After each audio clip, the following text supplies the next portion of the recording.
Near-extremal quantum field theories in 2 dimensions by Ankit Aggarwal. Please. Uh, Thanks a lot. Thanks to the organizers for giving me this opportunity to talk about this work that came out earlier this month with Arjun, Stefan, Daniel, Max, and John. Daniel is in the audience, and also some previous work that came out with Alejandra, Stefan, and Beatrix. Okay, so the motivation for this work comes from extremal and near-extremal black holes. And as in Samir's talk, I am also going to define extremal black holes as black holes with zero temperature, and near-extremal black holes being the black holes with temperature close to zero.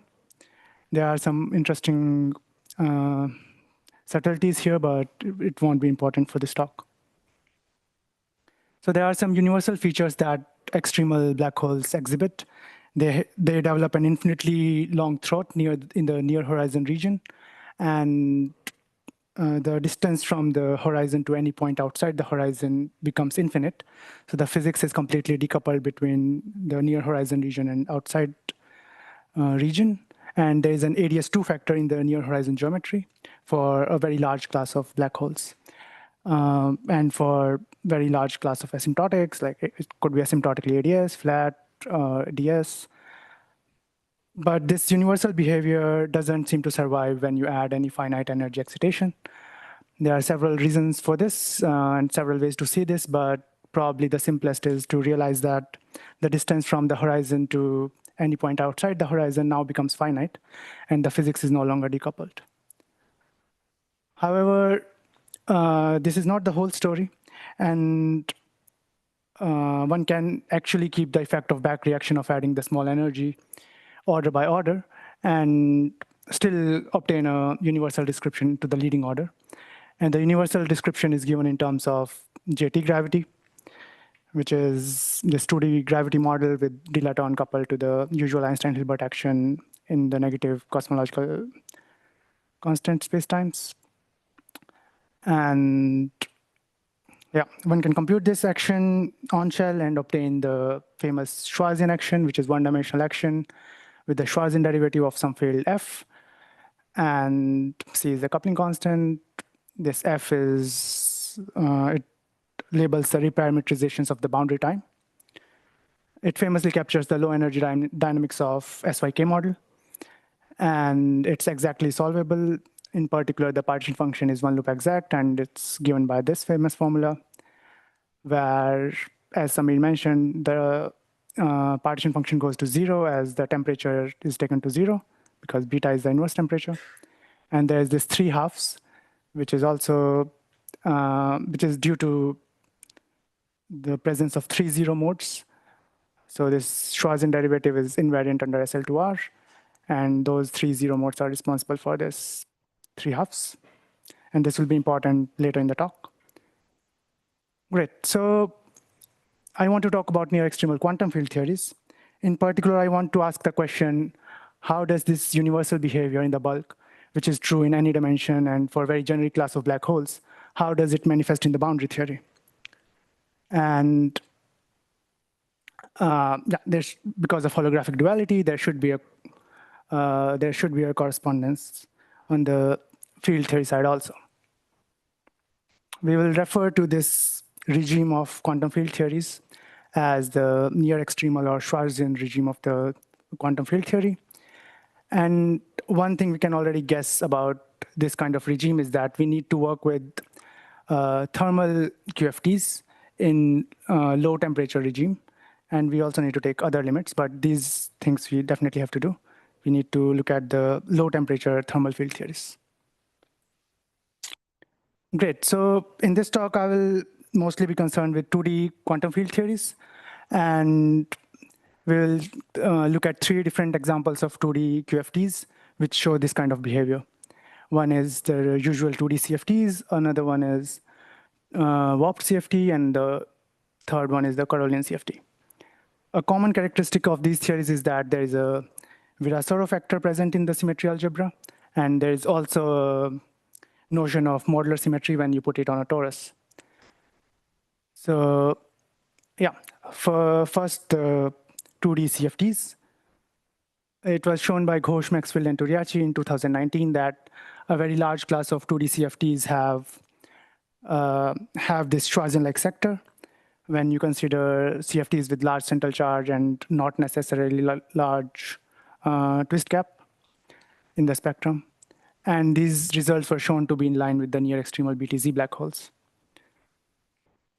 And then a couple of years later, we showed that a large class of 2D non-unitary warped CFTs with large central charge also exhibit Schwarzian-like sector, which is the warped Schwarzian theory. And this theory describes the low energy behavior of complex SYK model. There's an extra U1 symmetry here. So in the partition function, instead of getting 3 halves, we get a 2, because now there are 4 zero modes. And this was also shown to be in line with the near-extremal warp black holes, which are solutions to some 3D massive gravity models that Erika talked about, like TMG and NMG. And interestingly, only non-unitary warped CFTs have this kind of sector, and the unitary ones don't. Now, the Carolean CFTs, here we recently found that they also have a Schwarzen-like sector, even though the bulk theory, which is the asymptotically flat 3D gravity, doesn't seem to admit any black hole solutions. But we still argued that there are some solutions of these 3D gravity theories which are these O-plane orbifolds, which are going to be dual to these near-extremal Carolean CFTs. Yeah, and in all these 3 cases, there is also a Cardi regime, which is different from this Schwarzian-like regime, but this is also universal. Great, so let me very briefly describe what are Carroll symmetries. As Emil already talked about it, I would just say that they are obtained as C going to 0 limit of Poincare symmetries, and they're relevant for flat space holography because conformal Carroll algebra in D dimensions is isomorphic to D plus 1 dimensional BMS algebra, which is the asymptotic symmetry algebra of asymptotically flat spacetimes in D plus 1 dimensions. And for this talk, we will just be interested in D is equal to 2. So the algebra is simply given by these commutators. First one is the usual Virasoro algebra, with CL being the Virasoro central charge. And there is this mixed commutator, and M's are the generator of supertranslations. It's a U1 algebra. In 3D flat Minkowski spacetime, there is a global symmetric group, which is ISL2R, which is generated by L0, L plus minus 1, M0, M plus minus 1. Yeah, this fact will be important, that there are 6 global generators later in the talk. Okay, so let me now define the partition function, the modular transformations for these theories, and everything goes very similar to 2D CFTs. So one can define the partition function in a very similar way to 2D CFTs with beta inverse temperature, H Hamiltonian, theta angular potential, J angular momentum, and there is also a notion of modular transformations, which is slightly different. So sigma and rho are the modular parameters, and sigma transforms in the usual way under modular transformations. But rho transforms like a vector on the upper half plane. And probably the most important fact to remember from this part is that the modular S transformation is given by this expression where sigma goes to minus 1 over sigma and rho goes to rho over sigma square. And one can also compute characters, just like one computes characters in 2D CFTs. One can define highest weight representations and primary states and everything, and compute the characters, which are again given by these formulas. And the partition function can be written as a sum of these characters. Right. Now, what we want to ask is, are there any universal sectors present in Carolean CFTs? So for that, what we demand is we demand that the partition function is dominated by the vacuum character in the S dual channel. And the reason that we demand that the vacuum character should dominate is because then we have universality. Then you don't worry about the details of the spectrum of the theory. And you can just rely on the global properties of the spectrum of the vacuum. So we demand that the vacuum character is the most dominant piece in the partition function. And it turns out that this happens in 6 different regimes or 6 different sectors. One is the well-known BMS-Cardy sector, and there are others. But the most interesting one for this talk is the Schwarzian-like sector, where the temperature is going to 0, but from below. So it's negative. And there are other limits on the other potentials. And the assumptions about spectrum are that it's bounded from below. Yeah, there are, in all these sectors, at least in 4 of them, one seems to need negative temperature. And this is not very surprising because in the asymptotically, in the dual bulk theory, there are solutions called flat space cosmologies, which have negative temperatures. And they are supposed to be the dual to this field theory. So it's all consistent in that sense. And yeah, one can obtain this partition function for the Cardy regime, which is this guy, and in the cold sector, it's this one, but not very important. One gets the BMS-Cardy entropy. Let me just jump to the main result, which is the partition function in this Carroll-Schwarzian regime. You see here that instead of 3 halves, now we have a 3. And this is related to the presence of these 6 zero modes that I talked about. And yeah, this is different from the usual Schwarzian theory. So that's one. And now I will go to the holographic interpretation of these results. So the holographic interpretation is given in terms of what's known as the O-plane orbifold. These are the orbifolds of flat Minkowski spacetime and solutions to 3D flat gravity. The metric can be obtained as certain limit of BTZ metric, which is, in particular, it's this limit, where the mass goes to 0 and the angular momentum is fixed. The metric of these O-plane orbifolds is given by this expression, and the Penrose diagram looks like this, where scri plus and scri minus are the future and past null infinities, and there are naked closed time-like curves in the geometry. So let me just finish by presenting what's going on holographically for the CFT and Carolian CFT side.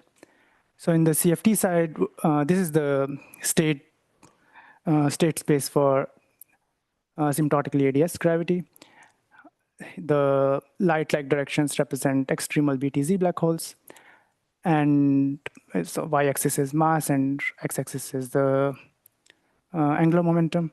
And the Schwarzian sector is present when we go to very high mass and very high angular momentum, such that mass minus angular momentum is close to 0. So basically going to close to near extremality. So you asymptote this light-like direction.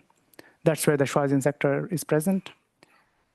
And for the Carolian side, the Schwarzian sector is present when you approach the x-axis. That's where the O-plane orbifolds are present. And you also have to be at large angular momentum. And this can be obtained as a limit from the CFT side. Okay, great. So let me summarize and talk about some open questions.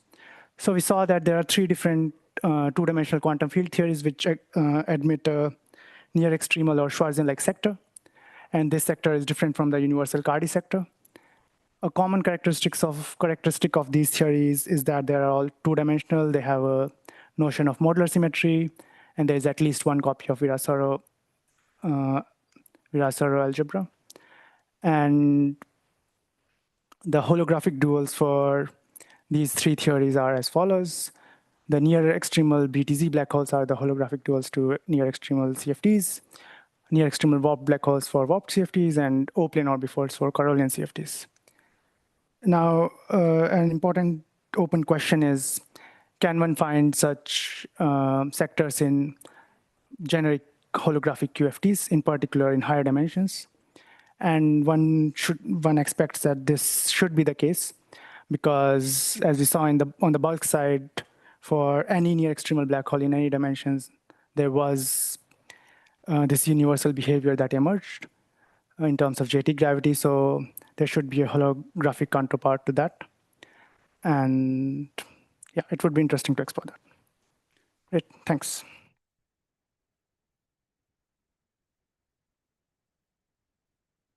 Any questions, comments? Yep. Ankit?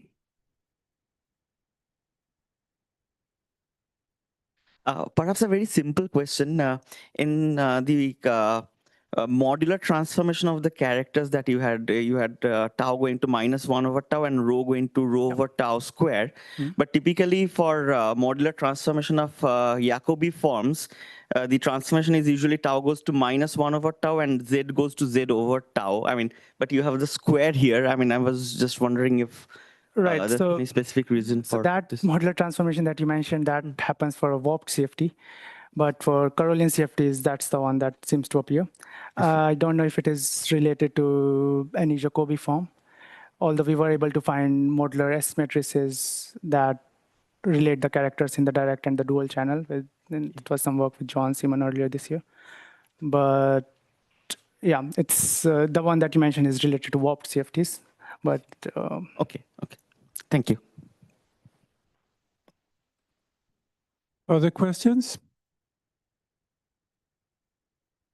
See no hands.